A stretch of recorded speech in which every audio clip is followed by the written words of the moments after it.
Hello friends, in the series on the income tax cases, today we will discuss the case of NAVEEN Kumar JAISWAL versus Income Tax Department and others.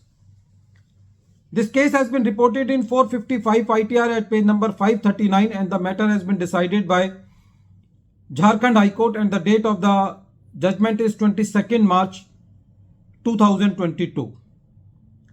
In this case,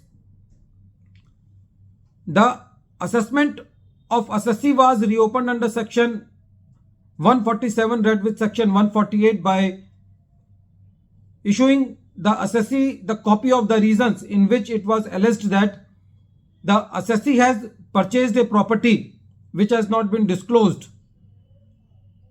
But in actual, the Assessee has not purchased any property, the Assessee has sold the property. The Assessee contested by raising the objections before the assessing officer that the reasons recorded are not correct, so you cannot proceed with the assessment under section 147. The assessing officer, as usual,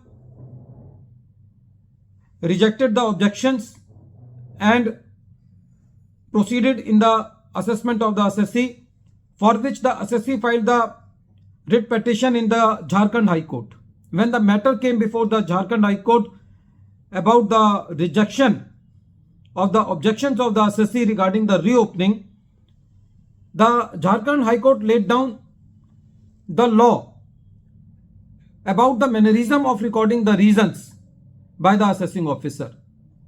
First of all, the JHARKHAND High Court said that the assessment done on the basis of the reason to believe, which is not disclosed to the assessee, is not valid. In other words, the assessment can be done only on the basis of the reason to believe which has been disclosed to the assessee. Like in this case, the reasons disclosed to the assessee were that you have purchased the property. But if the assessee has not purchased the property, you cannot go for the negative assessment.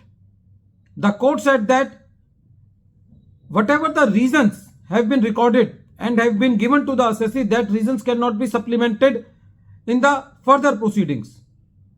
The court said that the reasons should speak by themselves, meaning thereby that the reasons should be very clear. It was the viewpoint of the court that there cannot be any substitution in the reasons, there cannot be any deletion in the reasons, there cannot be any addition in the reasons. And the court further said that there cannot be any inference for the reasons which are not recorded.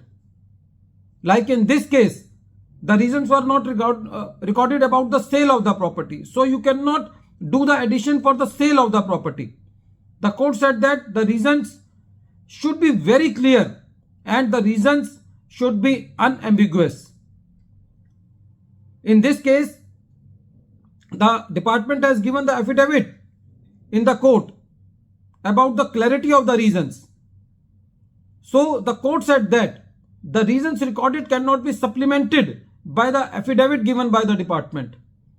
It was the submission of the department that there is a typographical error in writing purchase in spite of sale, and this mistake is by oversight.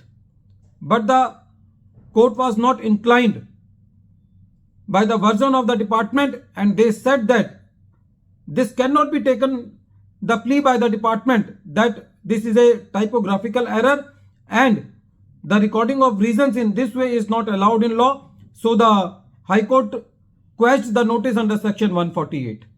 Friends, this case is very important because as all we know that the department is very casual nowadays in issuing the notice under section 148, although in the new regime the reasons to believe has been replaced by the word information to suggest, but it does not mean that the department will issue any notice and will start the proceedings without having the base of the information and without having the linkage between the information which is with the department and its linkage with the escapement of income of the assessee. So the reasons to believe is a very, very strong safeguard for any assessee in any proceeding under section 147 read with section 148. At the end of this video, once again I am repeating the name of the case. The name of the case is NAVEEN Kumar JAISWAL versus Income Tax Department and others, and this case has been reported in 455 ITR at page number 539, and the matter has been decided by Jharkhand High Court, and the date of the judgment is 22nd March 2022. Thank you, friends.